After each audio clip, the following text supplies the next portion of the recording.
First principles, the issue is never the issue. The issue is always the revolution. The 60s radical said that. And what it means was, it doesn't matter what the issue is, whether it's gay rights, whether it's school, I don't know, free speech, whatever. The issue is never the issue. The issue is always a revolution. The issue only matters insofar as it can advance their agenda. And really, their agenda is nothing more than seizing all our wealth and assuming absolute power. That's their agenda. They don't have any other agenda. None of their agendas that they claim to promote are legitimate. You know, the Democrats in the various cities have had, what, 70 years to fix the poverty problems there? What's happened? It's just gotten worse and worse and worse and worse every year. Do they even care? I say they do it on purpose. It's even worse than they not caring. But the goal is always social justice, equity, fairness. You've heard it all. And the strategy is to seize the moral high ground so that if you oppose it, oh, you're not in favor of civil rights? What are you, a racist, a bigot? What are you? What's your problem? You know? And so it's all tactical. Yep. And it's a multi-front strategy. Mass immigration. I've faced a lot of this. Silence, defame, discredit foes, steal elections, indoctrinate children, corrupt culture, gun confiscation, institutional corruption. Democrat Party is institutionally corrupt and they don't have a single problem with it.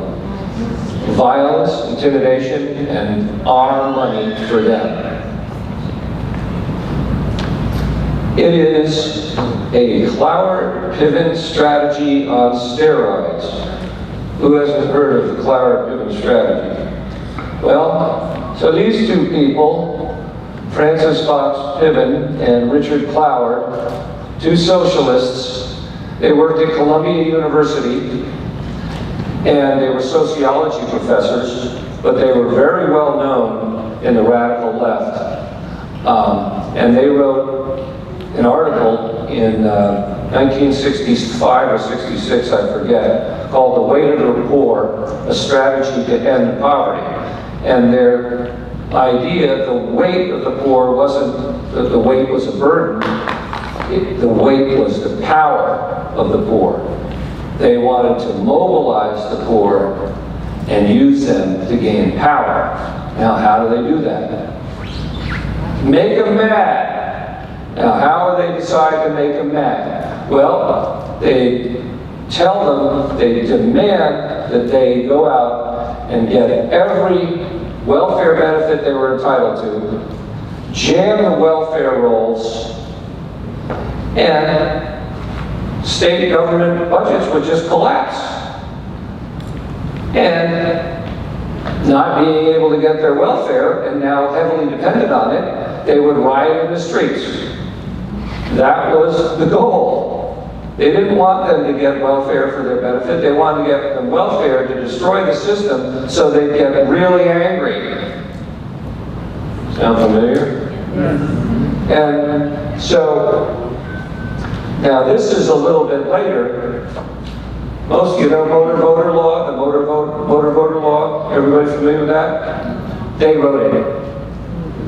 It's the National Voter Registration Act.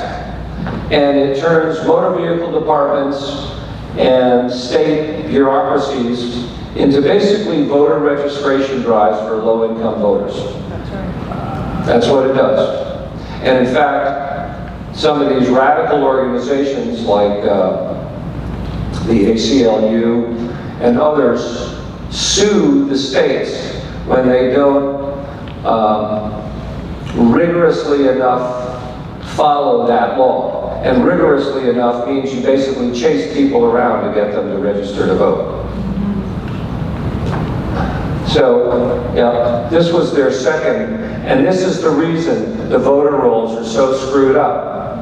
Because, well, we don't have time to get into it, but they created, through that legislation, a system that was just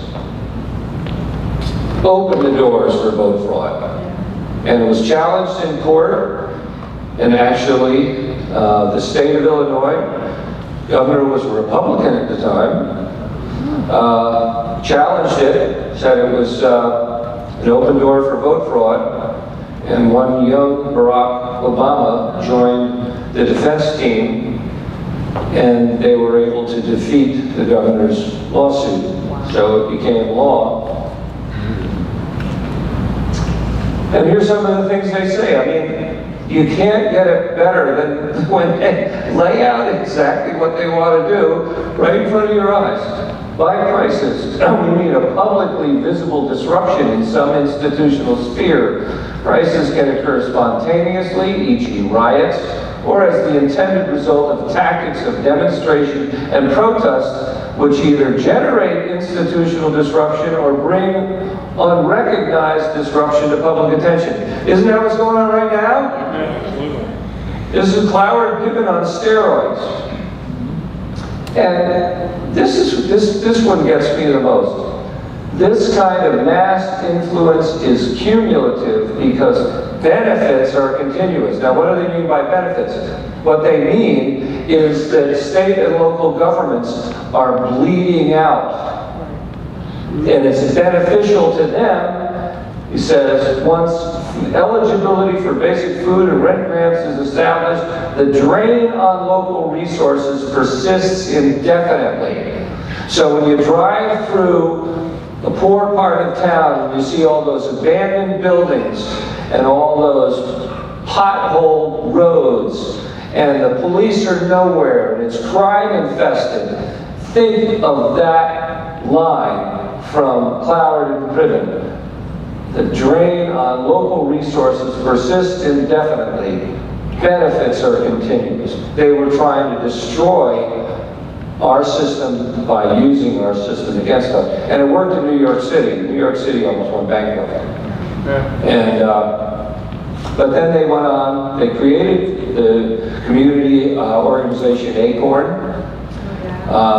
They then went on to do the voting thing, and then the next thing was the subprime mortgage crisis, which ACORN was very heavily involved in, and so was the Clinton administration to the tune of $3 trillion in subprime mortgage loan guarantees.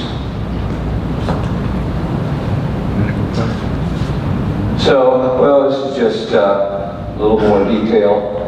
I don't want to spend a lot of time on it. But where does this all come from? Well, it all goes back to the beginning. We're starting now. That was just the introduction, folks. Now, this is interesting. I just read this year, and it fascinated me. Karl Marx, before he wrote the Communist Manifesto, he wrote, "The proclamation of ready-made solutions for all time is not our affair." Well, wait a minute, what do you mean? Marxism is the answer to everything, isn't it? It's the utopia, it's the dream of fantasy of all leftists. It's supposed to solve all our problems. What did he say? He said, it's not our affair.